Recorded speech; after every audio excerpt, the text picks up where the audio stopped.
Assalamualaikum warahmatullahi wabarakatuh. Om Swastiastu, Namo Buddhaya, Salam Kebajikan, Shalom, Rahayu, Rahayu, Rahayu.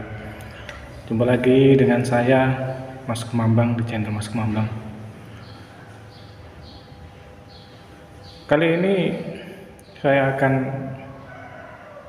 menceritakan tentang cerita-cerita yang turun-temurun seperti yang kemarin yang pernah saya ceritakan, yaitu tentang warisan budaya, warisan leluhur kita, leluhur orang Jawa, tentang ilmu-ilmu atau ilmu kesaktian atau ilmu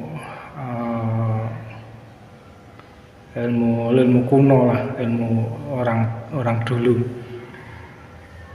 Tapi sebelum saya melanjutkan cerita saya ini, baru buat Anda yang baru menemukan channel ini, silahkan di subscribe.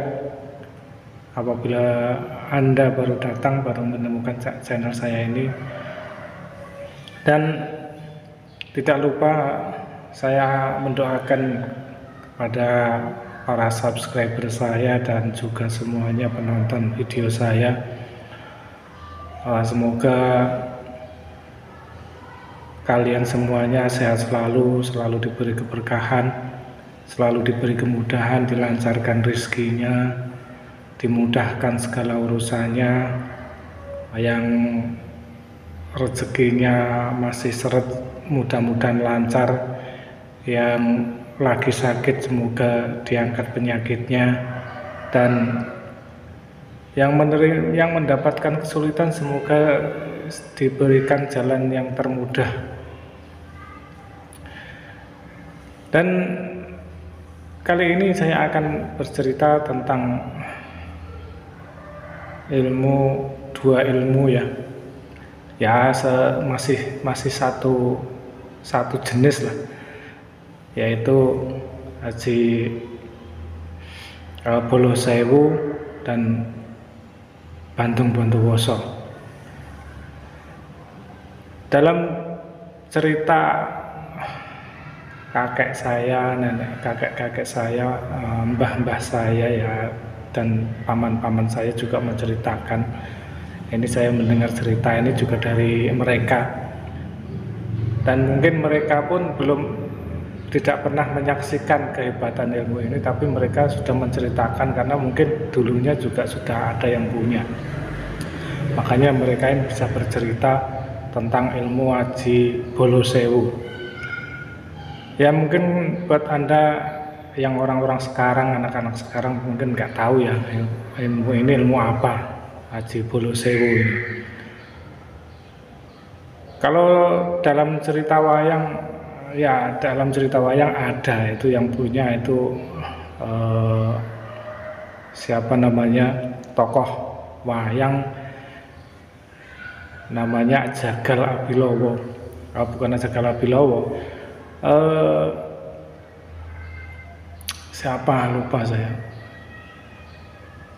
Ya intinya Werkudara lah, Bima yang lagi menyamar lah, intinya begitu. Dan ini Haji Bolo Sewu ini sebenarnya kekuatan. Jadi ceritanya Haji Bolo Sewu ini, orang yang memiliki Haji Bolo Sewu ini kalau ingin digunakan, ini syaratnya harus makan 7 pitung dangan, atau pitung dangan itu 7 kali masakan.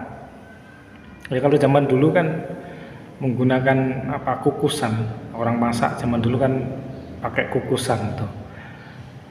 Itu sampai 7 kali numpahin, 7 kali masakan, jadi dimakan sendiri.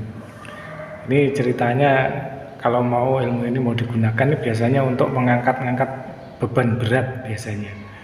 Dan ini biasanya dilakukan oleh orang yang tidak biasa. Intinya dia itu yang punya ini biasanya apa ya namanya, dimintai bantuan untuk mengangkat sesuatu yang berat, yang zaman dulu kan belum ada ekskavator, belum ada TC, belum ada doser, itu kan yang digunakan kan manusia untuk mengangkat batu-batu besar. Itu mereka menggunakan jasanya orang yang punya ilmu Aji Bolosewu. Ini ceritanya begitu. Dan ini sama seperti Aji Bantung Bondowoso ya. Aji Bantung Bondowoso juga sama untuk mengangkat beban berat. Ini kalau Aji Bantung Bondowoso ini lebih ringan dan intinya tirakatnya itu enggak berat. Ceritanya begitu kalau Aji Bantung Bondowoso.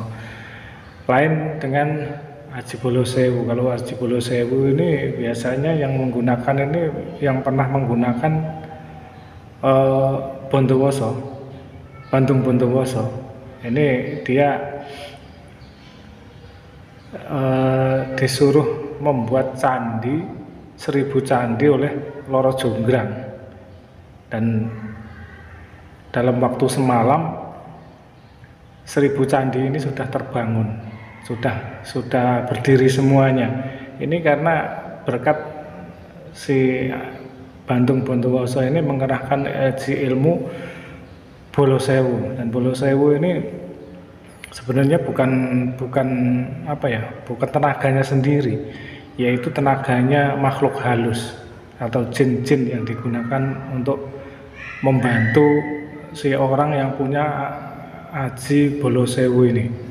Jadi yang punya Aji Bolosewu ini punya jin 1000, makanya dinamakan Bolosewu. Nah, Bolosewu itu ya teman 1000. Ya, ini makanannya yaitu tadi sama seperti makannya 1000 orang. Jadi pitung dangan, 7 kali numpahin nasi, 7 kali masak. Itu syaratnya untuk menggunakan Aji Bolosewu ini. Dan banyak sekali cerita-cerita rakyat atau yang intinya itu pekerjaan semalam, sama seperti yaitu tadi Bantung Bondowoso. Juga ada lagi, banyak lagi cerita-cerita itu. Konon katanya mereka ini menggunakan Aji Bolosewu. Dan ini mantranya pun nggak tahu saya seperti apa, doanya seperti apa, ucapannya seperti apa, saya juga belum tahu. Kalau yang seperti kemarin Aji Brojomukti, saya ucapannya, mantranya tahu dan ada catatannya saya. Jadi kalau Aji Bolosewu ini nggak ada. Tapi kalau Bantung Bondowoso, Aji Bantung Bondowoso ini, saya pun sampai sekarang masih ingat kata-katanya, mantranya masih ingat, akan tetapi saya tidak melakukan tirakat, jadi nggak saya pakai dan nggak saya gunakan, karena ya itu sebenarnya cuman kayak pamer kekuatan lah, intinya begitu, buat pamer kekuatan. Aji Bantung Bondowoso ini tirakannya sebenarnya nggak berat. Kalau dulu yang pernah saya dapatkan itu mandi 41 kali di sungai yang ada kedungnya, ya istilahnya air genangan di sungai kan ada tuh yang dalam itu sampai sebatas kepala itu kan ada.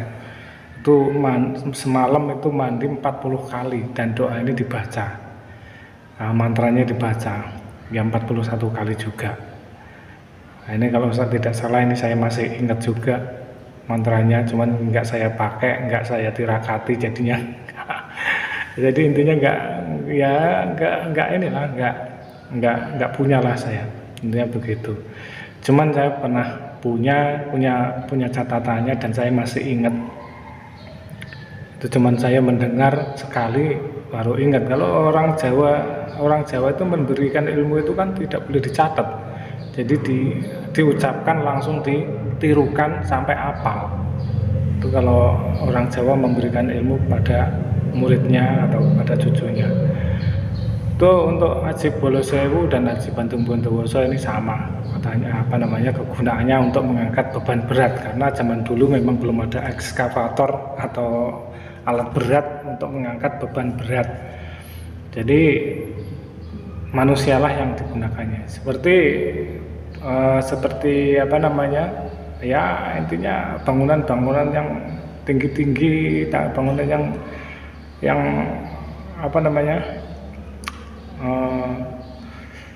keajaiban dunia inilah. Ini konon katanya yang mengerjakan bukan manusia, akan tetapi bangsa jin. Mereka yang memiliki kekuatan mengumpulkan jin untuk membantu pekerjaan mereka. Intinya begitu. Jadi ilmu ini juga sudah sangat langka dan jarang digunakan dan tidak pernah digunakan lagi kalau zaman sekarang. Seperti yang saya ceritakan, ilmu-ilmu kayak begini sudah nggak ada yang menggunakan, nggak ada yang pakai. Buat apa? Ya cukup kalau masih ada catatannya ya disimpan lah. Ya masih saya simpan catatan ilmu-ilmu itu masih saya simpan, cuman ya nggak saya apa-apain, nggak pernah saya amalkan, juga nggak pernah saya tirakati. Ya ada lah beberapa ilmu yang saya gunakan dan saya tirakati, dan itu pun hanya untuk ya kepentingan ya istilahnya bekerja sehari-hari lah, intinya begitu. Jadi nggak aneh-aneh. Nggak aneh-aneh, yang biasa-biasa saja yang digunakan oleh orang-orang zaman sekarang. Ini begitu. Jadi nggak terlalu yang aneh-aneh. Dan ini yang penting nggak ada efek sampingnya. Intinya begitu. Kalau punya ilmu hebat itu kan biasanya ada efek sampingnya, dan ini sangat mengganggu sekali ketika kita mau meninggal.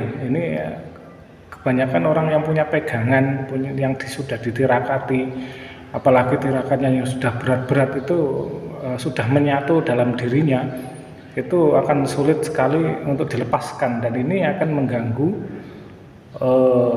roh kita nanti. Ketika roh kita akan keluar dari tubuh kita, ini akan sangat mengganggu. Jadi saya juga pernah menyaksikan orang yang punya ilmu banyak itu meninggalnya susah. Jadi saya takut sendiri. Makanya dulu banyak itu ilmu-ilmu yang diberikan sama guru saya dan mbah-mbah saya banyak. Tapi ketika saya melihat orang tetangga saya, saya menyaksikan sendiri meninggal itu, katanya itu punya ilmu punya pegangan, itu meninggalnya Masya Allah sulit, sampai kasihan saya. Jadi seperti ini ketika keluar ditarik lagi, ketika mau keluar tarik lagi, ini sangat kasihan sekali. Sedangkan raga ini sudah tidak mampu menampung ruh itu tadi, makanya kan juga akan menyiksa si raga itu sendiri. Sedangkan nyawa kan sudah tidak mau di dalam tubuh kita, misalnya tidak mau sudah waktunya ini ya begitu. Tapi dengan adanya ilmu ini, pegangan ini akan sulit sekali keluarnya roh ini. Dan ini teman saya ada juga ini sekarang ini yang banyak punya pegangan, tidak bisa dilepaskan, dan dia sendiri tidak bisa melepaskan. Jadinya ya sampai sekarang masih hidup tapi tidak bisa apa-apa. Ini kasihan sekali.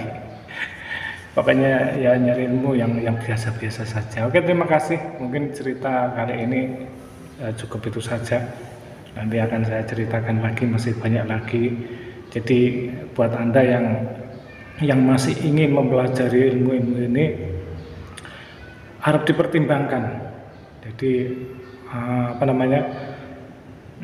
efek sampingnya itu harus dipertimbangkan. Kalau saya dikasih ilmu ini, nantinya seperti apa, nanti apa namanya, mengganggu nggak dengan tubuh dan roh kita. Kalau mengganggu mending tidak usah gitu. Oke, mungkin itu saja cerita kali ini. Semoga bermanfaat dan hanya sekedar cerita.